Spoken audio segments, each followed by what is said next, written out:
Olá, seja bem-vindo a mais uma edição do ES em Debate. Recentemente, 2 jovens foram assassinados no estado. O motivo? O bullying homofóbico. Mas o que seria isto? Ainda existe preconceito homossexual aqui no Espírito Santo? Este é o tema do ES em Debate de hoje. Vamos ver o que o deputado Genivaldo Lievori, presidente da Comissão de Cidadania da Assembleia, fala sobre o assunto.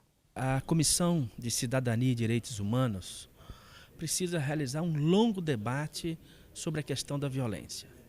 A violência contra a mulher no Estado e agora especificamente por uma solicitação do Fórum Estadual do LGBT, que é o fórum que congrega todas as entidades do Espírito Santo, que luta em favor da dignidade dos gays, das lésbicas, dos transexuais, dos bissexuais. Eles solicitaram essa comissão uma audiência pública, porque recentemente tivemos um suicídio de um jovem, de uma criança, que foi vítima do bullying homofóbico. Então a nossa sociedade precisa discutir essa situação. E também foi denunciado pelo coordenador do fórum que houve um homicídio, um assassinato em Vila Velha de um jovem, também por questões ligadas à homofobia. Portanto, a sociedade que nós queremos construir, ela não pode discriminar ninguém, nem por raça, nem por questão religiosa, por nada, muito menos por orientação sexual. Portanto, nós vimos aí a declaração do deputado Genivaldo Lievori, presidente da Comissão de Cidadania e Direitos Humanos da Assembleia, e para discutir a homofobia no Estado do Espírito Santo, nós convidamos hoje o Luiz Cláudio Klein, que está aqui do meu lado, fundador do Grupo Plural de Diversidade Sexual, e também o Antônio Lopes, que é coordenador do Fórum Estadual LGBT. Muito obrigado pela presença de vocês. Eu gostaria de saber, primeiro, aqui do Antônio, o que seria o bullying homofóbico? Existe mesmo na prática, Antônio? Sim, com certeza, né? Mas antes de falar do bullying, Evandro, eu queria só dar a conceituação ou o entendimento do que seja a homofobia, né? Porque a homofobia é maior do que o bullying. A homofobia é algo presente na nossa sociedade em diversos níveis. E se trata dessa aversão, um ódio extremado àquelas pessoas que têm uma orientação sexual diferente da maioria, né? que é heterossexual. Então, os gays, as lésbicas, bissexuais, travestis e transexuais sofrem com esse ódio extremado que vai de um grau de piadinha no cotidiano, né, aquelas piadinhas, aquela coisa cotidiana, até passando pela instituição, e aí entra a escola, e nós já vamos falar do bullying homofóbico, que é o tema da sua pergunta, e chega na situação mais extremada, que é os crimes de ódio, né? E aí quando a gente vai para o ambiente escolar, aí a gente percebe que essa homofobia se dá, né, dentro daquilo que agora modernamente fala-se de bullying, mas que não é algo novo, que é exatamente aquela situação cotidiana aonde elementos, né, que diferenciam uma pessoa da maioria são usados para fazer a piada. Então o bullying homofóbico existe sim, é a situação onde o menino mais delicado, o menino que não necessariamente seja homossexual, né, ou a menina com um jeito mais masculinizado, é achincalhado cotidianamente, rotineiramente. Então essa aí que seria a situação de bullying homofóbico, que está sim presente e vitimiza aí crianças e adolescentes nas escolas. Nós tivemos, o Luiz Cláudio, recentemente, 2 casos aqui no Espírito Santo do chamado bullying escolar, né? 2 jovens, um de 23 e um menino mais novo. As nossas escolas, você percebe, elas estão mais preparadas, menos preparadas para essa diversidade, para encarar o fator diversidade? Olha, eu creio que ainda não. A gente conta com isso, a gente espera que a gente tenha uma nova realidade, né, de uma escola pautada na educação de direitos humanos, pautada realmente em reconhecer a diversidade e trabalhar isso, mas infelizmente, né, de acordo com as pesquisas, ainda o que a gente encontra é uma escola homofóbica, machista, racista, né, e que não prima pelo respeito à diversidade. Acho que as pesquisas que mostram, né, acho que é notório já, a pesquisa da Unesco que mostra Vitória como uma capital né, homofóbica, uma das mais homofóbicas do país, com 45% de rejeição para um colega homossexual, por exemplo, né? E isso, né, tá certo, né, é uma pesquisa, né, foi em determinada época, em 2005, mas ela serve de parâmetro para a gente pensar a política pública com relação a essa temática. Nos últimos tempos, a gente tem visto alguns cursos, né, promovidos por algumas prefeituras e pelo governo federal, né, de formação de professores, mas a gente percebe que é uma formação muito precária, muito nova, muito tímida ainda, né? A gente precisa formar mais professores, né? Nós temos mais de 7 mil professores no estado, né? E a gente deve ter formado, acho que até agora, acho que, se não me engano, dos cursos que eu tenho conhecimento, a gente deve ter formado uns 1.000 a 2.000 professores, né? Então isso é muito pouco para uma temática que gera polêmicas por questões, né, por entrar em desacordo com questões religiosas. A gente tem conhecimento que o nosso Brasil é um país de uma grande força religiosa cristã, monoteísta, né, e que esses valores esbarram, né, muitas vezes ao respeitar a diversidade, tanto religiosa quanto em relação a sexo e sexualidade, a gênero e sexualidade. Você está no movimento há quanto tempo, Luiz Cláudio? Há algum tempo já, né? Já há algum tempo. Você percebe que essa realidade muda timidamente ou rapidamente? Enfim, você percebe mudança? Então, numa versão otimista, né, a gente, né, numa leitura otimista da sociedade, eu percebo que há uma mudança porque a gente percebe uma escolarização, né, da população, tanto com relação ao acesso, né, ao conhecimento dos seus direitos e dos seus deveres, né, ao nível de informação até de acesso à academia, ou então ao saber científico, que percebe que, né, mostra que o que é doença é a homofobia e não a homossexualidade, né?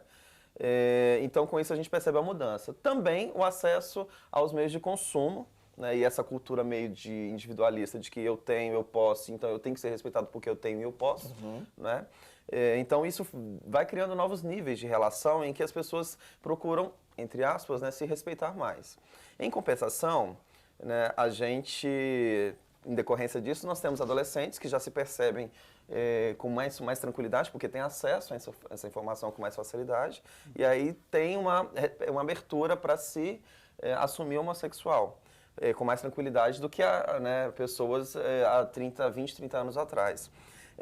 Entretanto, ao se afirmar, a gente percebe que os níveis de violência com relação a essa população também aumentaram estondosamente. Então, é lógico que a gente precisa de mais pesquisas para estabelecer essas comparações, né, no nível histórico, né? Assim, são 30 e estamos caminhando para 40 anos de movimento social LGBT organizado, e a gente precisa ainda pautar em que momento que esse gráfico, né, que pode mostrar realmente aumentaram, né, a sociedade está mais homofóbica, ou ela era mais homofóbica, está mais tolerante, né? A gente precisa ter dados para começar a pensar isso, ter uma visão um pouco mais ampla do Brasil.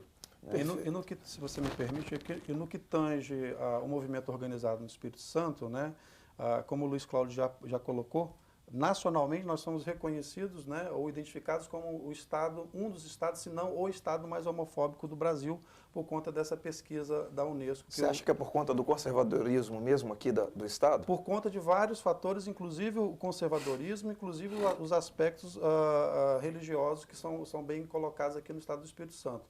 Mas com relação ao movimento LGBT, né, o movimento em defesa de direitos de lésbicas, gays, bissexuais, travestis e transexuais, né, nós temos hoje um fórum estadual, né, organizado já há pelo menos 6 anos. Nós temos a região norte com ONGs fortes, né, organizações não governamentais fortes e atuantes, e na Grande Vitória também. E no sul, por exemplo, sul do estado, nenhuma organização, o que nos dá uma inferência assim, de que é uma região onde tem muita dificuldade para lidar, né? Ainda tem a necessidade dessa organização, né, de ONGs, grupos, que também nós temos vários grupos, né? O Luiz Cláudio faz parte do Grupo Plural, que teve uma importância nesse contexto.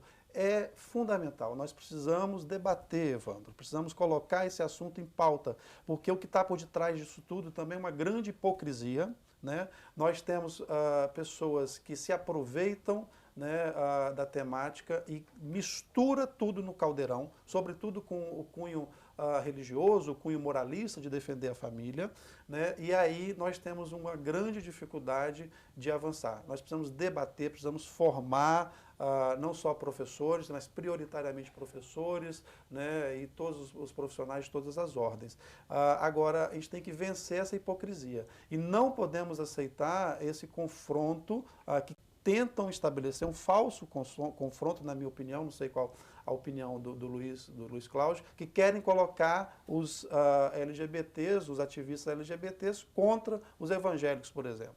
Mas a bandeira aí de fundamentalistas religiosos e que mistura, que acho que não tem um bom entendimento do que realmente pregam aí as religiões, aí se aproveitam dessa situação e mistura e confunde a população, né?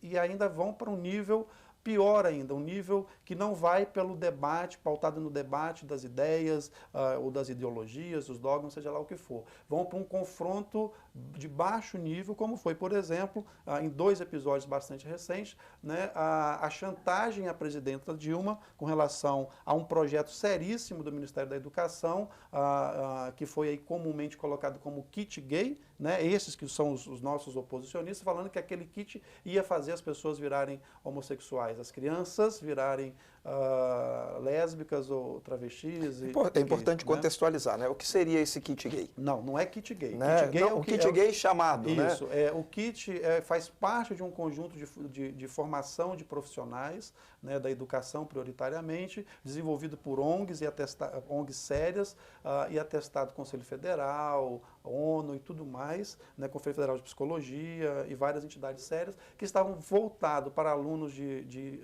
ensino médio e profissionais do ensino médio, um material interessante e que foi achincalhado colocando isso, como se aquele material era o material que ia fazer as crianças, já, né, desvirtuando, que na verdade não era para criança, é para adolescentes, iam se tornar gays, né? Então, teve esse episódio dessa chantagem, uma bancada, né, de fundamentalistas religiosos falou: presidenta Dilma, ou a senhora cancela isso, ou nós vamos convocar o Palocci, né? Foi-se o kit e foi-se o Palocci. E agora, mais recentemente, no Carnaval, um vídeo, um material também elaborado, voltado para o público jovem gay, foi retirado, né, do conjunto de elementos aí da campanha de prevenção à DST-AIDS no Carnaval, com a mesma coisa. Retira isso que nós não aceitamos. Então nós estamos numa situação muito perigosa, né, onde as coisas, Estado, interesses religiosos, interesses políticos, escusos são misturados, e aí nós, LGBTs, no meio disso tudo, tentando vencer, tentando trazer conhecimento, informação para a população capixaba e de todo mundo. Tá certo, Antônio. Olha, eu vou pedir licença a vocês dois por um instante só, porque o ES em Debate faz um pequeno intervalo, mas você não precisa nem levantar do sofá, porque a gente volta dentro de um instante só. Até já.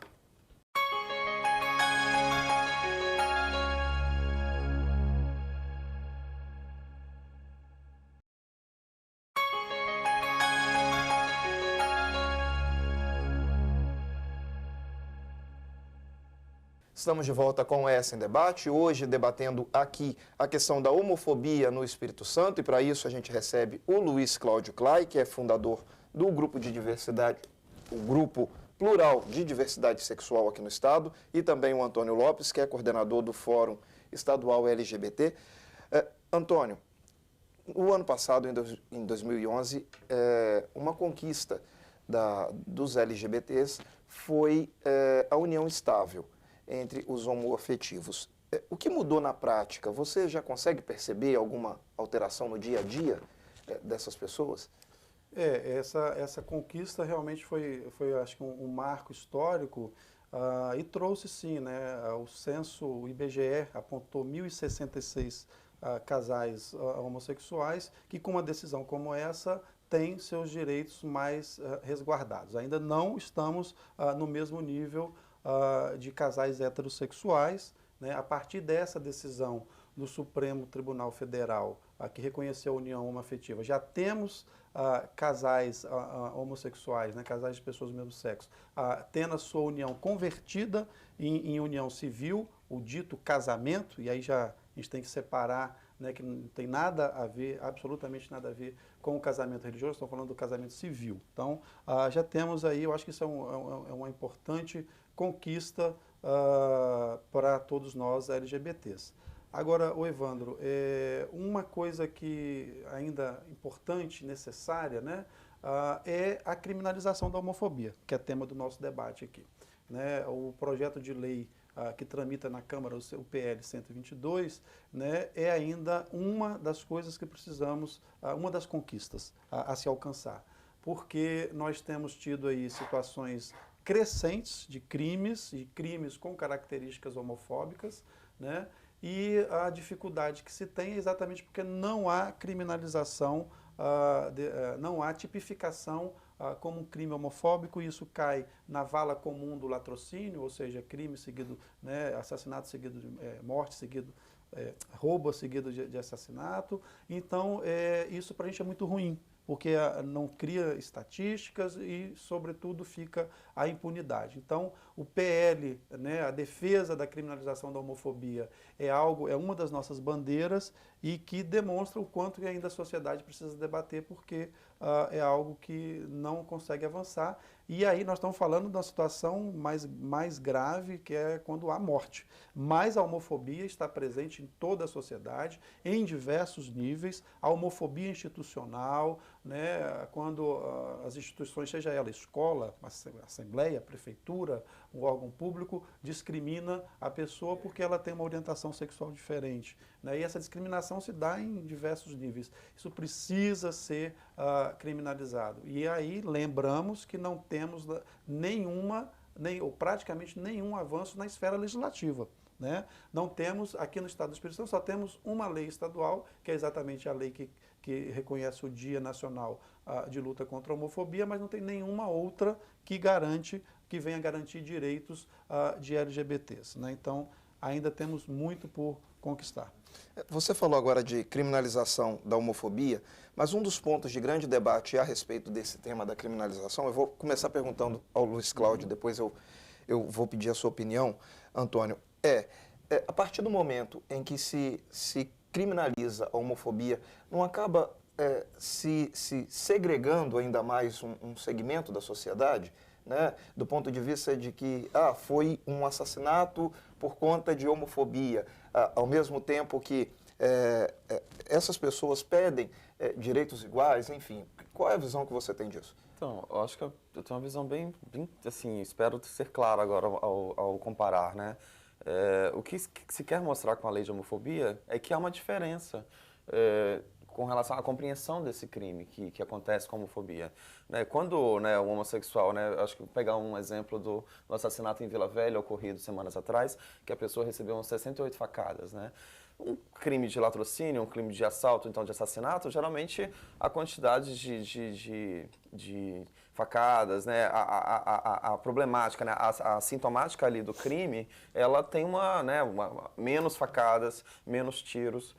Você tem um outro universo, uma outra leitura que a gente pode fazer com relação a um crime comum de latrocínio. Salvo o crime passional, ele tem menos ódio, né? Isso. Agora, quando você entra num crime homofóbico, você percebe que há um exagero. Né? Há um desfiguramento da integridade da pessoa, da identidade dessa pessoa. Você percebe que, né, na leitura dos criminalistas, que há uma diferenciação, ali, há uma inferiorização daquela vítima ali do crime homofóbico.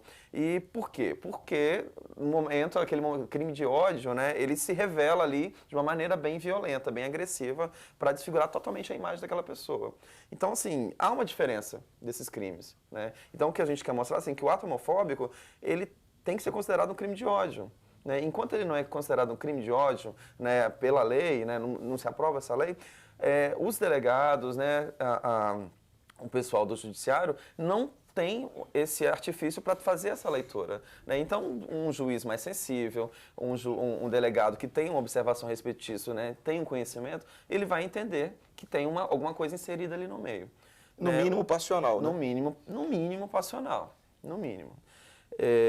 Agora, aquele que não tem, ele vai tratar como um crime comum.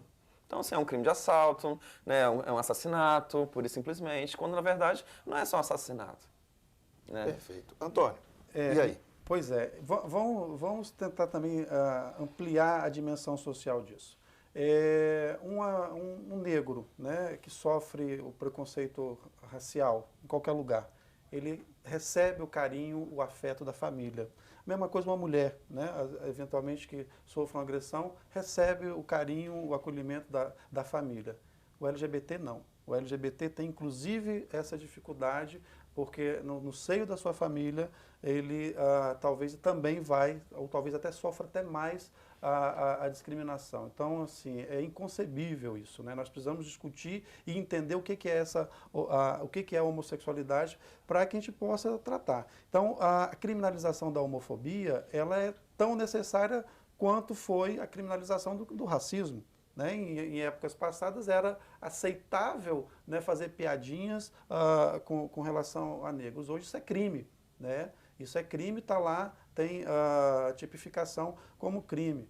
A Lei Maria da Penha também está aí para dar um outro exemplo claro, né, efetivo de como que isso impacta, inclusive na formação. Estávamos recentemente dialogando com delegados e com profissionais de sistemas de segurança, colocando exatamente isso. Na hora que tem a lei, você tem isso nas academias, como formação e tudo mais. Ou a homofobia, não, fica algo como ainda não está colocado em forma de lei, aí fica sobre numa característica subjetiva que vai do grau de formação, de sensibilidade e até de preconceito interno também das pessoas, ou não, né, das pessoas que estão nesses lugares. E nós temos que mudar isso daí, porque não podemos aceitar o Estado do Espírito Santo, ou aliás, Estado nenhum, né, mas não estamos falando aqui da nossa realidade, os índices crescentes de violência, a impunidade, a omissão, colocar isso debaixo do tapete. Não. Vamos, você na sua casa,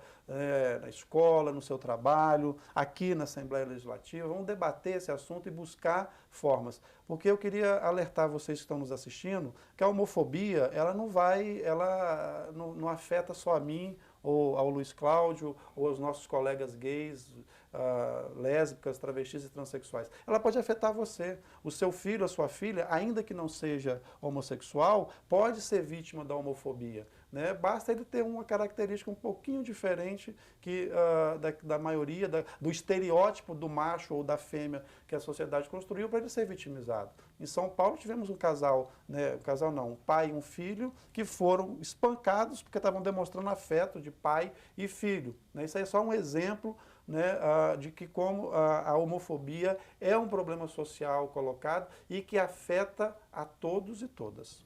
Agora, um dos graves problemas que os LGBTs enfrentam é a questão do transexual e o baixo nível de escolaridade deles, né, por conta do aspecto físico mesmo e do preconceito que eles encaram.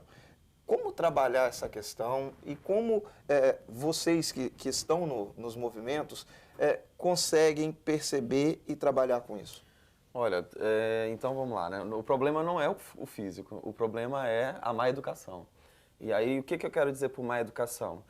A má educação dessa homofobia social, né? As pessoas, o nosso problema é essa doença, que é a homofobia. E essa doença é uma doença coletiva, é a doença da sociedade. E ela perpassa uma educação. Né? Se a gente, por exemplo, eu queria puxar o gancho da criminalização da homofobia primeiro.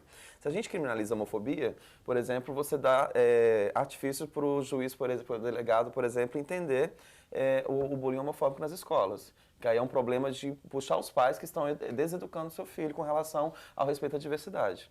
E aí, deseducando seu filho, e professores também deseducados nessa sociedade doente e homofóbica, a gente percebe um desrespeito para com a travesti. Né? Porque no momento da sua adolescência, que ela está se travestilizando, né? Travestilizando seu corpo, né? Que ela está mostrando quem ela é para a sociedade, é o momento que muitas delas estão saindo da escola. E aí eu sou professor da rede pública estadual, eu percebo alguns comentários de colegas que passaram, né? Com quem me defrontei nessa vida de magistério, de uma simples coisa, chamar você pelo seu nome. pelo nome que você quer ser chamado. Isso aí já é muito importante, né? Eu tenho um aluno que tem nome duplo, só que ele não gosta do primeiro nome, né? Inclusive o nome dele é um dos dias da semana. E aí ele, com muita tranquilidade, todos os professores chamam pelo segundo nome.